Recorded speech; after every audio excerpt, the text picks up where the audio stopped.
Quick tutorial on how to place accessory orders when it is your Amped accessory order day. The URL is myamp.com. Login information is store email address. Password should all be allied123.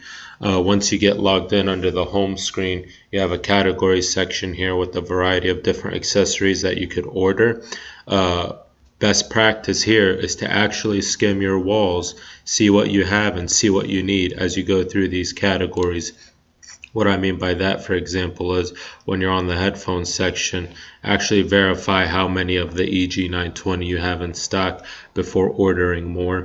Also, when you get to the Bluetooth section, there's two subcategories. Let's make sure we're navigating through both of those when we're working our way down the list. And a personal preference for me when I order my cases, I like to do it shop by device and go through the different manufacturers and make sure I'm ordering for the current models.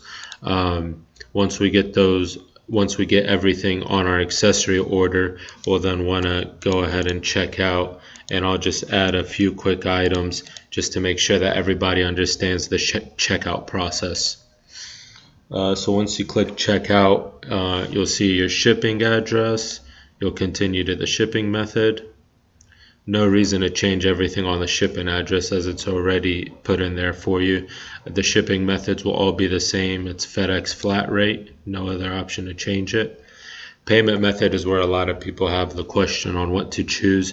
It's bank deposit. We don't have credit cards on files in stores. We don't have PayPal accounts set up for you, and we don't do cash on delivery.